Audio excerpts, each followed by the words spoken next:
Live অনুষ্ঠানে আমি আকাশকান্তি রয় dental ভর্তি পরীক্ষা 2016-17 প্রথম স্থান অধিকার করেছি এবং আমি একই সাথে মেডিকেল ভর্তি পরীক্ষায় 2016-17 ঢাকা মেডিকেল কলেজে চান্স পেয়েছি এবং এখন বর্তমানে আমি ঢাকা মেডিকেল কলেজে অধ্যয়নরত অবস্থায় রয়েছি। আমি এখানে মূলত মেডিকেল ও ডেন্টাল ভর্তি পরীক্ষার আসন্ন যে মেডিকেল ও ডেন্টাল ভর্তি পরীক্ষা রয়েছে সেই সম্পর্কে কিছু টিপস এবং আমার নিজের কিছু অভিজ্ঞতা শেয়ার করার জন্য এসেছি। সুতরাং এই মেডিকেল এবং ডেন্টাল ভর্তি পরীক্ষা 2017-18 যারা প্রস্তুতি নিচ্ছে এবং পরীক্ষা অবতীর্ণ হচ্ছে, আজকের এই ফেসবুক লাইভ অনুষ্ঠানটি তাদের জন্য। প্রথমেই আমি মেডিকেল ও ডেন্টাল ভর্তি পরীক্ষার প্রস্তুতি এবং নিজের অভিজ্ঞতা শেয়ার করার আগে এইচএসসি রেজাল্ট নিয়ে কিছু বলে নিতে চাই। আমরা সবাই জানি যে 23 তারিখ এইচএসসি রেজাল্ট পাবলিশ হয়েছে। এবছর অন্যান্য বারের তুলনায় জিপিএর সংখ্যা এবং পাশের হার অনেক কম এসেছে। এর ভিতর দিয়েও যারা কাঙ্ক্ষিত সাফল্য লাভ করেছো, তাদের আশানুরূপ কাঙ্ক্ষিত সাফল্য অর্জন করতে পেরেছো, তাদের সবাইকে অভিনন্দন। এবং যারা তাদের আশানুরূপ কাঙ্ক্ষিত সাফল্য অর্জন করতে পারেনি, তাদেরকে আমি বলবো যে এটা যে কেবল একটি পরীক্ষা ছিল, জীবনে জাস্ট একটি পরীক্ষা। আমাদের জীবন আসলে অনেকগুলো পরীক্ষার সমষ্টি। এই একটি মাত্র পরীক্ষার ফলাফল দিয়ে জীবনকে বিচার করা সম্ভব হয় না। তাই আমি অভিভাবকদেরকে অবশ্যই বলবো যে আপনারা আপনাদের সন্তানের সাফল্যে অবশ্যই গর্ববোধ করুন, কিন্তু যখন আপনার সন্তান আপনাদের আশানুরূপ সাফল্য অর্জন করতে পারছে না, তাকে ভর্ৎসনা নয়, তাকে সামনে এগিয়ে চলার সাহস প্রদান করুন। আমরা এর ভিতরে শুনতে পেয়েছি যে এবারে এইচএসসি রেজাল্টে আশানুরূপ সাফল্য অর্জন করতে না পারার কারণে অনেক পরীক্ষার্থী আত্মহত্যা করেছে, যেটা অত্যন্ত মর্মান্তিক এবং দুঃখজনক। আমরা তাদের আত্মার শান্তি কামনা করছি। কিন্তু জীবনে আসলে একটি মাত্র পরীক্ষার ফলাফলের উপর নির্ভর করে না। জীবনে আসলে অনেক আপস অ্যান্ড ডাউনস, উত্থান পতন রয়েছে। তো এই পরবর্তী যে পরীক্ষাগুলো রয়েছে, সেই পরীক্ষাগুলো নিজের সফলতা দেখানোর জন্য তোমার কাছে অনেক সুযোগ রয়েছে। এখন আমি আমার মেডিকেল এবং ডেন্টাল ভর্তি পরীক্ষায় নিজের কিছু টিপস এবং অভিজ্ঞতা শেয়ার করতে চাচ্ছি। প্রথমেই আমি জানিয়ে নিয়েছি যে আমি ডেন্টাল পরীক্ষায় ফার্স্ট হলেও আমি মেডিকেল ভর্তি পরীক্ষায় অবতীর্ণ হয়েছিলাম এবং এখন ডিএমসিতে চান্স পেয়েছিলাম এবং ঢাকা মেডিকেল কলেজে অধ্যয়নরত অবস্থায় রয়েছি। তো অনেকেই আসলে আমার কাছে জানতে চায় যে ঢাকা মেডিকেল কলেজে চান্স পাওয়ার পরও কেন আমি ডেন্টাল ভর্তি পরীক্ষা অবতীর্ণ হয়েছিলাম। তো এটা আসলে সেরকম কোনো অ্যাকচুয়াল রিজন ছিল না, জাস্ট পরীক্ষা দেওয়ার জন্য পরীক্ষা ছিল। আমার নিজের কখনো এটা আশাও ছিল না যে আমি ডেন্টাল ভর্তি পরীক্ষায় প্রথম স্থান অধিকার করব, কিন্তু সৃষ্টিকর্তার অশেষ কৃপায় আমি প্রথম স্থান অধিকার করেছি। কিন্তু অনেকেই যখন জিজ্ঞাসা করে যে কেন ভাই আপনি পরীক্ষা দিয়েছিলেন, তো তখন আমি তাদেরকে ছোট্ট একটা গল্প বলি। যদিও গল্পটার সাথে পরীক্ষা দেওয়ার রিলেশনটা ঠিক সেভাবে ছিল না, কিন্তু গল্পটা সত্য। সম্ভবত 7ই অক্টোবর আমাদের মেডিকেল ভর্তি পরীক্ষা 2016-17 অনুষ্ঠিত হয়েছিল এবং রেজাল্ট পাবলিশ হয়েছিল 10ই অক্টোবর। 10ই অক্টোবর রেজাল্ট পাবলিশ হওয়ার পর যখন আমি জানতে পারি, আমরা সবাই জানতে পারি, আমার পরিবারের সবাই যখন জানতে পারি যে আমি ঢাকা মেডিকেল কলেজে চান্স পেয়েছি, তখন আসলে আমাদের আনন্দের, বিশেষ করে আমার এবং আমার পরিবারের আনন্দের কোনো সীমা ছিল না। আমার মা বাবা খুবই খুশি হয়েছিলেন। এই পরীক্ষার রেজাল্টের পর আমার বাবা এত বেশি খুশি হয়েছিল যে বাবা সারা জায়গায় মিষ্টি বিতরণ করে বেড়েছিল এবং অনেক জায়গায় ফোন দিয়ে আমার সাফল্যের কথা জানিয়ে দিচ্ছিল।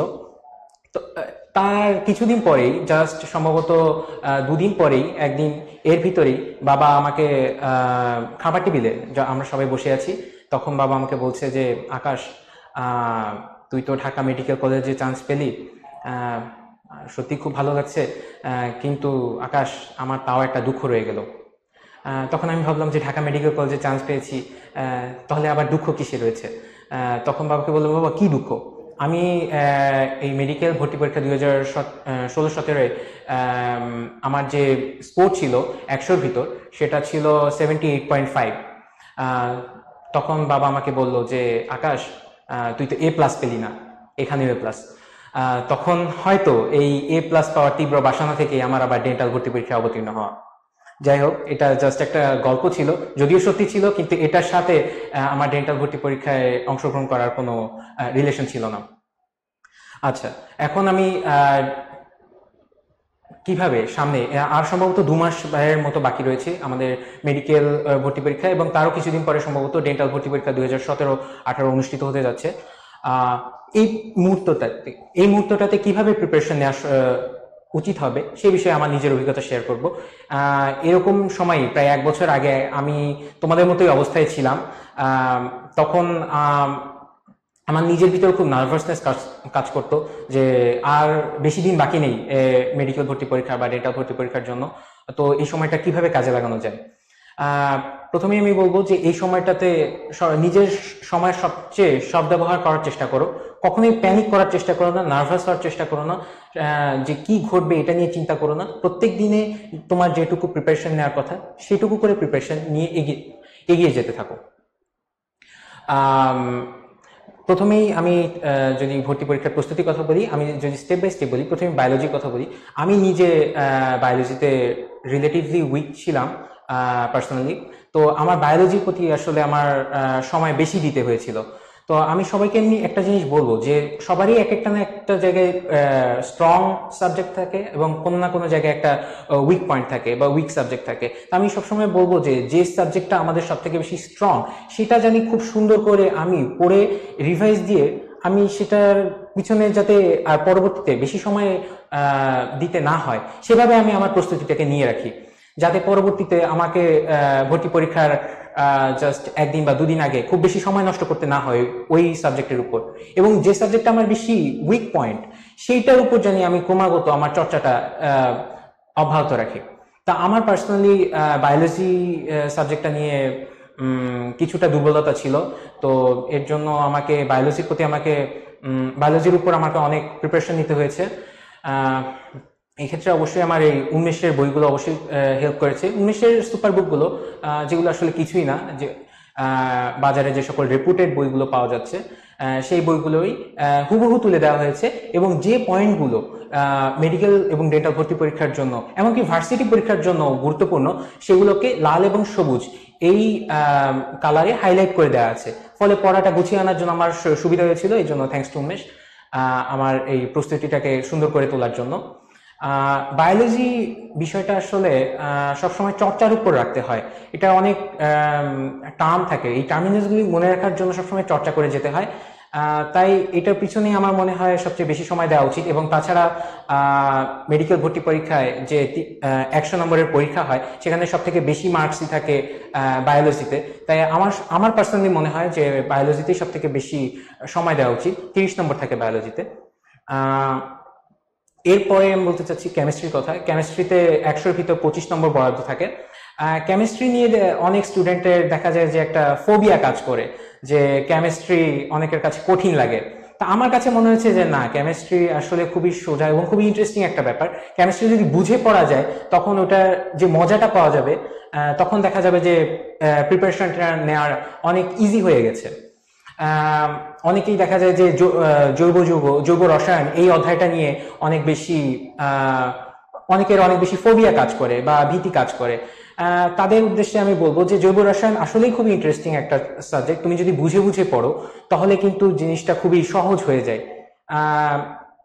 এখানে আসলে দেখা যাচ্ছে যে দেখো যে রিয়াকশন গুলো রয়েছে অ্যালকিন, অ্যালকেন, অ্যালকাইন বা অন্যান্য যে ধরনের যৌগগুলোই নেই না কেন, যৌগগুলোই নেই না কেন, সেখানে দেখা যাচ্ছে যে এক জায়গায় যে প্রস্তুতিমূলক যে বিক্রিয়া সেই বিক্রিয়াটাই দেখা যাচ্ছে যে অন্য এক যৌগের রাসায়নিক ধর্মমূলক একটা বিক্রিয়া। তো এখানে দেখা যাচ্ছে যে জৈব রসায়নের ভিতর তুমি একটা জায়গার সাথে অন্য জায়গাকে তুমি কোরিলেট করে পড়তে পারছো।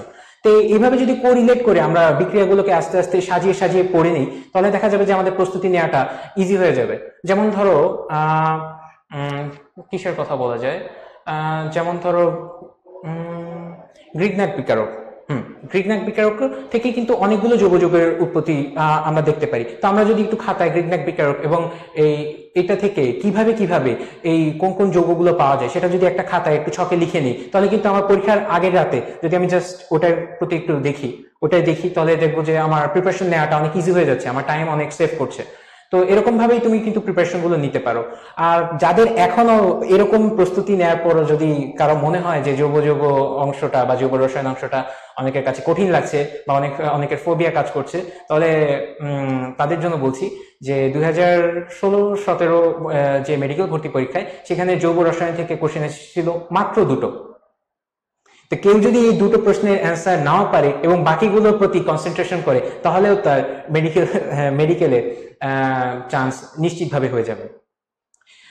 কেমিস্ট্রিতে এছাড়াও যে অধ্যায়গুলো রয়েছে সেগুলো আসলে বুঝে বুঝে পড়াটাই সবচেয়ে বুদ্ধিমানের কাজ। যদি মানে কেউ যদি মুখস্থ করে কিছু করতে চায় তাহলে আসলে তার দেখা যাবে যে পরবর্তীতে সে জিনিসগুলো মনে রাখতে পারছে না। এবং যদি সে টেকনিক্যালি, অনেক সময় দেখা যায় যে আমরা যে কোচিং সেন্টারে ক্লাসগুলো করি সেখানে ভাইয়েরা অনেক টেকনিক্যালি অনেক কিছু মনে রাখার জন্য অনেক ফর্মুলা বা অনেকের ক্ষেত্রে দেখা যায় যে ছড়া, কবিতা, ছন্দ, এনিথিং, যে কোনো কিছু দেয়। তো সেটা যদি আমি কাজে লাগাই তাহলে আমার প্রিপারেশন নেওয়াটা অনেক ইজি হবে। আর কেমিস্ট্রির ক্ষেত্রে আমি কেমিস্ট্রির ম্যাথ অংশে, ফিজিক্সের ম্যাথ এবং কেমিস্ট্রির ম্যাথ, এই দুই ম্যাথ অংশেই দেখা যায় যে ম্যাথ নিয়ে অনেকের বেশি ফোবিয়া কাজ করে এবং এত বেশি ফোবিয়া কাজ করে যে তারা ম্যাথের পিছনেই দেখা যাচ্ছে যে তাদের যে মোট যে ইফোর্ট সেটারই 40% দিচ্ছে। তো কিন্তু আসলে যদি 100টা কোশ্চেনের ভিতর দেখি যে কয়টা ম্যাথমেটিক্যাল প্রবলেম আসে তাহলে আমরা দেখবো যে 3 থেকে 4টা, খুব বেশি হলে 5টা, তার বেশি কিন্তু কখনোই কোনো এত বেশি ম্যাথমেটিক্যাল প্রবলেম দেওয়া হয় না। তো আমার মতে যে এই ফোবিয়াটা কখনোই আমাদের কাটিয়ে ওঠার জন্য প্র্যাকটিস অবশ্যই করতে হবে, কিন্তু এত বেশি প্যানিকড হওয়া যাবে না এবং এত বেশি ইফোর্ট দেওয়ারও খুব বেশি প্রয়োজন আছে বলে আমি মনে করি না। অবশ্যই আমি ইফোর্ট দিব, কিন্তু আমি আমার সম্পূর্ণ ইফোর্টের 40% এইভাবে না, জাস্ট 10-20%। এবং বইয়ে যে সকল ম্যাথমেটিক্যাল প্রবলেমস গুলো রয়েছে যেগুলো তোমরা এইচএসসি পরীক্ষার জন্য সলভ করেছিলে, তো সেগুলো দেখা যাচ্ছে যে অনেক লম্বা হয়ে গেছে। অনেক সলভ গুলো দেখা যাচ্ছে যে 1 পেজের বা 2 পেজের সলভ। তো সেই সকল ম্যাথমেটিক্যাল প্রবলেম গুলো আসলে ভর্তি পরীক্ষায় আসার কোনো সুযোগ নেই। ভর্তি পরীক্ষায় এমন ধরনের ম্যাথমেটিক্যাল প্রবলেমস গুলো দেওয়া হয় যেটা অ্যাকচুয়ালি খুব সহজেই ইজিলি সলভ করা সম্ভব হচ্ছে, বা দেখা যাচ্ছে যে ফিগার গুলো এমন ভাবে প্রেজেন্ট করা হচ্ছে যাতে সহজেই গুণ ভাগ বা কাটাকাটি হয়ে একটা খুব সুন্দর রেজাল্ট চলে আসছে।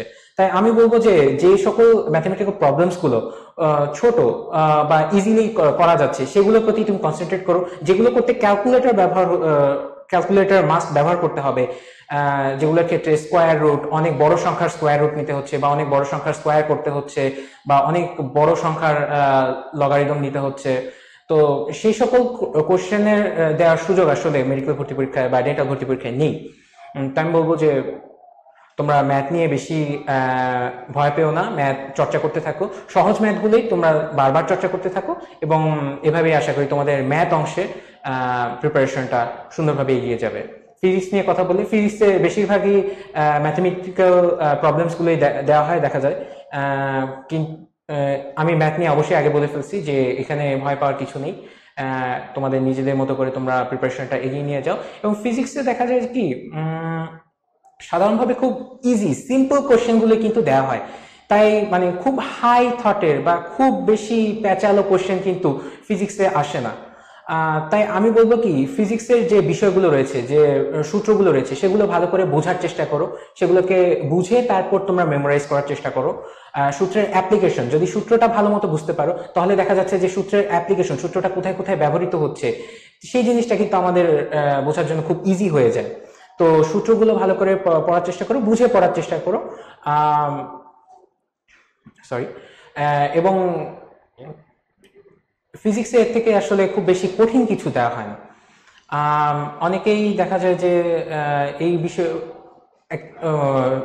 ইঞ্জিনিয়ারিং প্রিপারেশন নিয়েও দেখা যাচ্ছে মেডিকেলে চান্স পেয়ে যাচ্ছে, অনেক ভালো জায়গায় চান্স পেয়ে যাচ্ছে, দেখা যাচ্ছে ঢাকা মেডিকেল কলেজে চান্স পাচ্ছে কিংবা সলিমুল্লাহ মেডিকেল কলেজে চান্স পাচ্ছে, কিন্তু তারা কিন্তু মেডিকেল ভর্তি পরীক্ষার জন্য কোনো প্রিপারেশন নেয়নি, তারা কিন্তু ইঞ্জিনিয়ারিং বা ভার্সিটির জন্যই মূলত প্রিপারেশনটা নিয়েছিল, কিন্তু দেখা যাচ্ছে তারাও কিন্তু খুব ভালো রেজাল্ট করছে। এটার কারণ হচ্ছে মেডিকেল ভর্তি পরীক্ষা বা ডেন্টাল ভর্তি পরীক্ষায় যে কোশ্চেনগুলো দেওয়া হয় তার বেশিরভাগ কোশ্চেনই থাকে হচ্ছে অ্যানালিটিক্যাল, অর্থাৎ সেগুলো খুব লজিক্যাল কোশ্চেন দেওয়া হয় যেগুলো খুব সুন্দরভাবে আমি যদি বুঝে বুঝে সলভ করতে পারি তাহলে কিন্তু আমার হয়ে যাচ্ছে।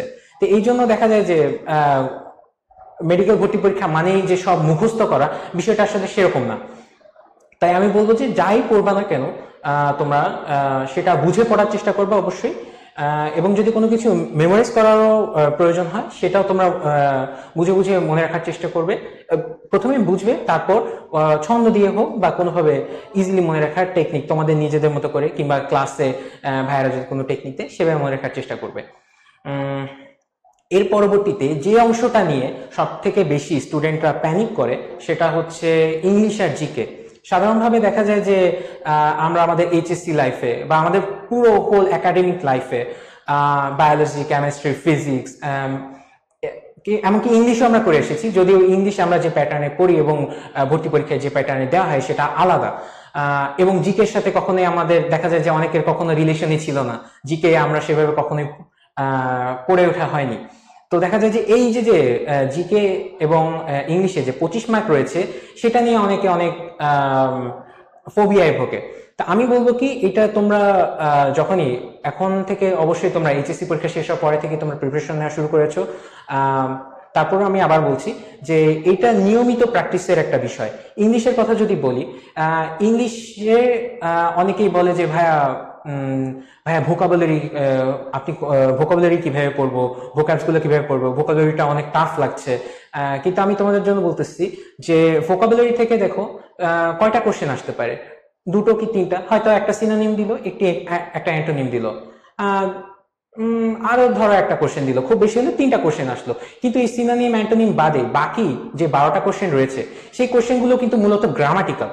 তো এই জন্য তোমাকে এই গ্রামাটিক্যাল বিষয়ের উপর কিন্তু মূলত ফোকাস করতে হবে। তোমরা ভোকাবস ঠিক আছে অল্প অল্প করে ডেইলি পড়ো, কিন্তু ভোকাবস নিয়ে তোমরা বেশি প্যানিক করো না। তার চেয়ে তোমরা যদি নিয়মিত ইংলিশ গ্রামাটিক্যাল বিভিন্ন জিনিসগুলো প্র্যাকটিসের ভিতর রাখো, তাহলে সেটা কিন্তু আরো বেশি বেটার হবে। এখন ইংলিশ আমরা কোথা থেকে পড়বো? সাধারণভাবে দেখা যায় যে ঢাকা বিশ্ববিদ্যালয় বা জাহাঙ্গীরনগর বিশ্ববিদ্যালয় আর বিসিএস এ যে ইংলিশ কোশ্চেন গুলো আসে, সেই কোশ্চেনের মতো করেই সেই প্যাটার্ন অনুযায়ী কিন্তু মেডিকেল ভর্তি পরীক্ষায় কোশ্চেন অ্যারেঞ্জ করা হয় বা সেট করা হয়। তাই আমি তোমাদের সবাইকে বলবো যে তোমরা বেশি বেশি করে ঢাকা ভার্সিটি, জাহাঙ্গীরনগর এবং অন্যান্য যে ভার্সিটিগুলো রয়েছে এবং অবশ্যই বিসিএস এর ইংলিশ যে কোশ্চেনগুলো রয়েছে সেগুলো সলভ করার চেষ্টা করো, এবং বুঝে বুঝে গ্রামাটিক্যাল বিষয়গুলো সলভ করার চেষ্টা করো। তাহলেই দেখবে যে তোমরা ইংলিশে দেখা যাচ্ছে যে 15-র ভিতর হয়তো 10, 12, এমনকি দেখা যাচ্ছে 15-তে 15 তোমরা পেয়ে যেতে পারো। এবং এর পরবর্তী অনেকে, আচ্ছা ইংলিশ নিয়ে একটু বলে নিই যে ইংলিশ কোন বই থেকে পড়লে ভালো হবে। আমরা সকলেই হয়তো ইংলিশে যে বইটা পড়ে থাকি সাধারণত অ্যাপেক্স, হ্যাঁ তুমি অ্যাপেক্স পড়তে পারো, অ্যাপেক্স এর যে কোশ্চেনগুলো রয়েছে সেগুলো সলভ করতে পারো। আবার উমেশ থেকেও বা অন্যান্য মেডিকেল কোচিং সেন্টার থেকেও এখন আমি যতদূর জানি যে শীট দিয়ে দেয়, সেই শীটগুলো তোমরা যদি সলভ করতে থাকো তাহলে তোমাদের ভর্তি পরীক্ষার প্রস্তুতিটা অনেক সুন্দর হবে।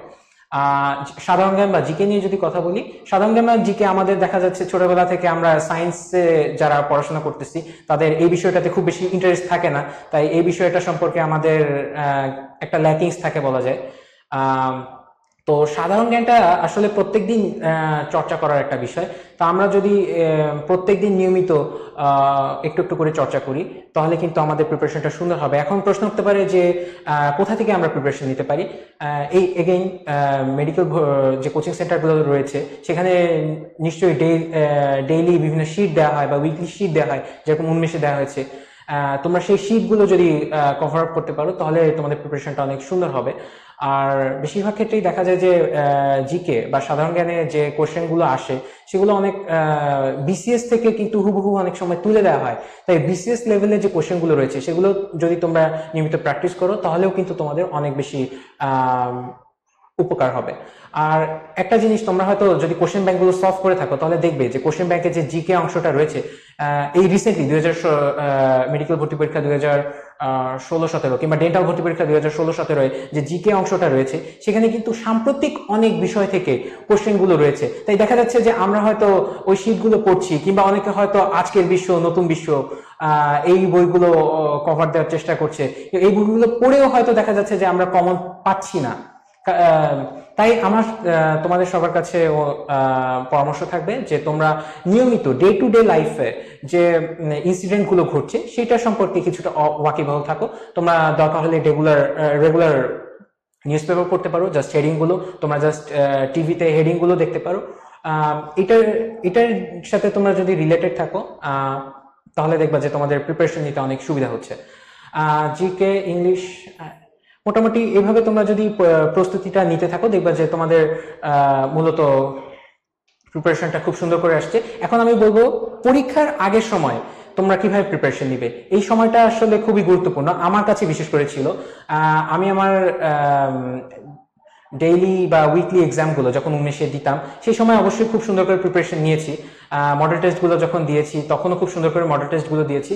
কিন্তু আমি বলবো যে মেডিকেল ভর্তি পরীক্ষার আগে যে সময়টুকু পাওয়া যায়, যে 1 সপ্তাহ বা 10 দিন সময়টুকু পাওয়া যায়, এই সময় যে প্রিপারেশনটা থাকে এটাই কিন্তু অনেক বেশি ইফেক্ট ফেলে। আমার যতদূর মনে পড়ে আমাদের ভর্তি পরীক্ষা হয়েছিল 7ই অক্টোবর।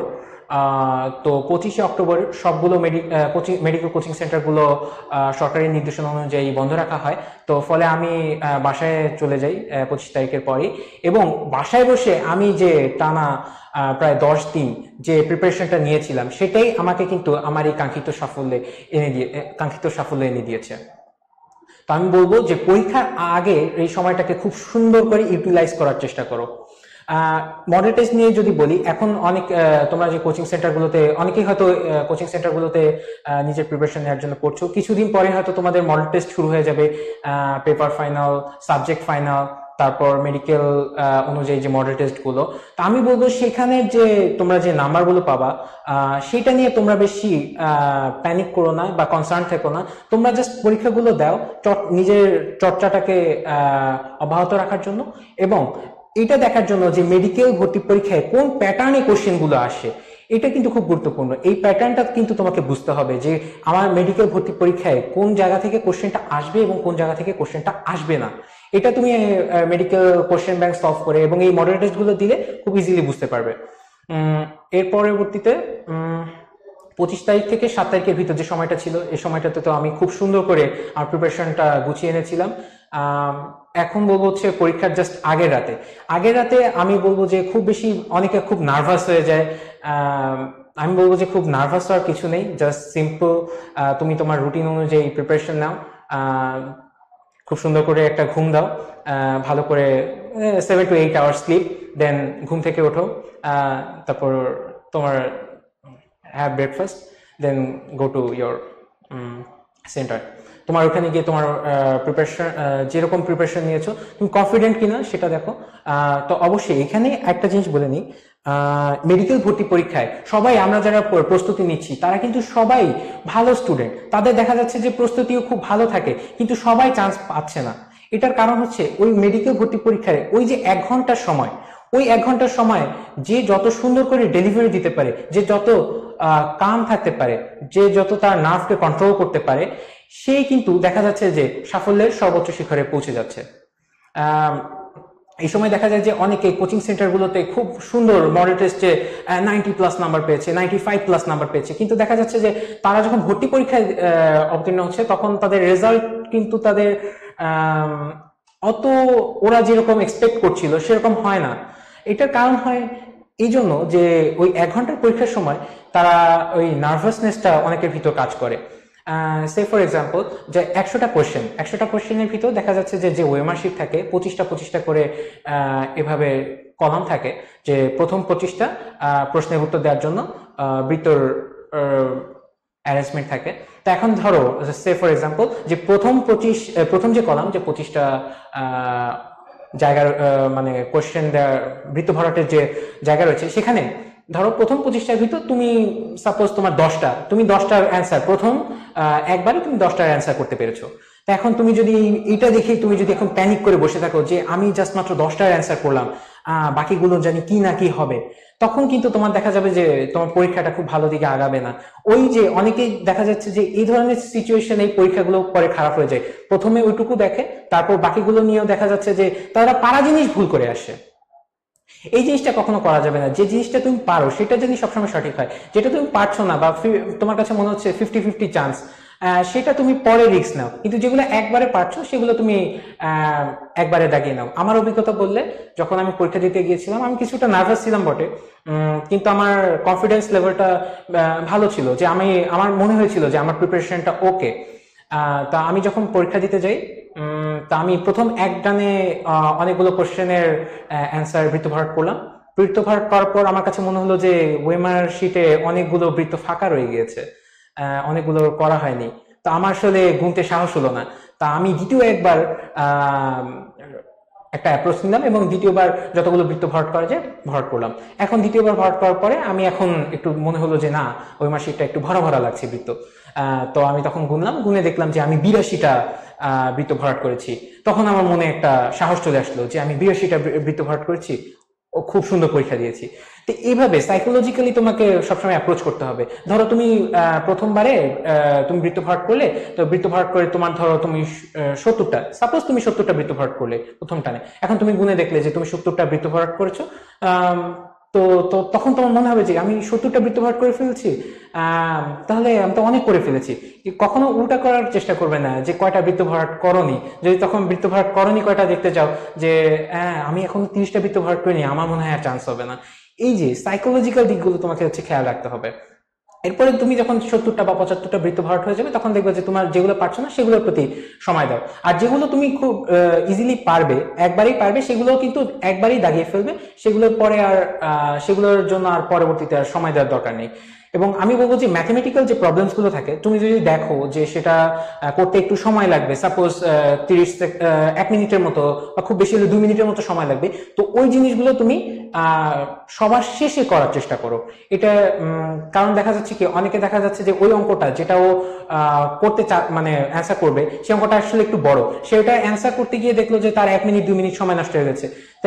তখন সে প্যানিক করা শুরু করে যে আমার অন্যগুলোতে অ্যান্সার করতে হবে, কিন্তু ওইটার অ্যান্সারও দেখা যাচ্ছে যে কোনোভাবে মিলছে না। তখন ওটাও সে অ্যান্সার করতে পারলো না এবং বাকিগুলোর জন্য তার সমস্যা হয়ে যাচ্ছে।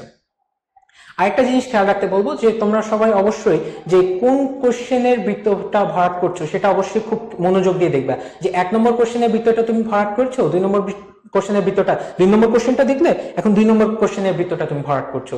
আমার এরকম ভর্তি পরীক্ষা হয়েছিল যে আমি 87 নম্বর প্রশ্নের অ্যান্সার সম্ভবত ছিল সি, তো আমি 87 নম্বরের বদলে ভুলে 88 নম্বরে লাগিয়ে ফেলেছিলাম। এবং পরে 88 নম্বরে গিয়ে দেখি যে না, যে আমার লাক আমাকে ফেভার করেনি, 88 নম্বরের অ্যান্সার হবে বি। তো এই জিনিসগুলো যাতে না হয় সেটার প্রতি সর্বোচ্চ মনোযোগ রাখার চেষ্টা করবে। এভাবেই তুমি যখন দেখবে যে তোমার বৃত্তগুলো তুমি সব বৃত্ত প্রায় ভরাট করে ফেলেছো, তখন তুমি কনফিডেন্টলি বেরিয়ে আসবে, কারণ তোমার কাজ তুমি করে ফেলেছো। এরপর যা কাজ করার সেটা উপরওয়ালার হাতে। আরেকটা কথা যেটা আমি বলতে চাই যে তোমার যখন পরীক্ষা দিবে, ও আচ্ছা, ম্যাথমেটিক্যাল প্রবলেম সম্পর্কে বলছিলাম যে তোমার যদি আচ্ছা সরি, রিস্ক নেওয়ার কথা বলছি। যে অনেকে বলছে ভাইয়া মেডিকেল ভর্তি পরীক্ষায় আমরা কয়টা কোশ্চেন দাগাবো, কতগুলো অ্যান্সার করলে সেফ থাকবো। এখানে আসলে একটা জিনিস বলি যে সবসময় বিগত বছরগুলোতে দেখা গেছে যে এক এক বছর এক এক ধরনের অ্যাপ্রোচ নেওয়াটাই বেশি ভালো। যেমন এই 2016-17তে যে মেডিকেলে ফার্স্ট হয়েছে, সে সর্বমোট 300-র ভিতর 200 মার্ক ছিল জিপি এর জন্য, 300-র ভিতর পেয়েছে 285.5, মানে 100-র ভিতর 85.5 স্কোর অর্জন করেছে। সে আমাকে বললো, আমি তাকে জিজ্ঞেস করেছিলাম সে কটা বৃত্ত ভরাট করেছে, সে বললো যে সে 86টা বৃত্ত ভরাট করেছে, 96টা বৃত্ত ভরাট করেছিল। তো আবার যে সেকেন্ড হয়েছে সে পেয়েছিল কিন্তু 85.25, সে কিন্তু 100টা বৃত্তি ভরাট করেছিল। যেমন আমি পেয়েছিলাম 78.5, আমি কিন্তু 95টা বৃত্ত ভরাট করেছিলাম। তো তোমাকে কোশ্চেনের মান দেখে বুঝতে হবে যে তোমাকে আসলে কতগুলো কোশ্চেনের অ্যান্সার করলে তুমি সেফ জোনে থাকবা। আরেকটা জিনিস যে রিস্ক বলছে ভাই কত, ধরেন ভাই আমি 80টার মতো কনফিডেন্টলি দাগালাম, এরপরে কি আমি রিস্ক নিব কিনা? অবশ্যই আমি বলবো রিস্ক নিবে। কারণ তুমি যদি ধরো তুমি 80টা পর্যন্ত শিওর দাগিয়েছো, কিন্তু সবসময় দেখা যায় যে তুমি ধরে নিয়েছো যে 80টায় তুমি সঠিক ধরে দাগিয়েছো, কিন্তু সবসময় যে 80টাই যে ঠিক হবে সেটা কিন্তু কোনো গ্যারেন্টি নেই, 2-3টি ভুল হয়ে যেতে পারে। এবং রিস্ক নেওয়ার কথাটা কেন বলতেছি, যদি ধরো তুমি 8টা কোশ্চেন তুমি 50-50 মনে হচ্ছে যে তুমি পারছো না, 50-50 চান্স মনে হচ্ছে, তুমি 8টা কোশ্চেন দাগালা, ধরে নিলাম তোমার সবকটা কোশ্চেনের অ্যান্সারই ভুল হলো, তাহলে তোমার কত -2 হলো, মানে তোমার 2 মার্ক মাইনাস গেল।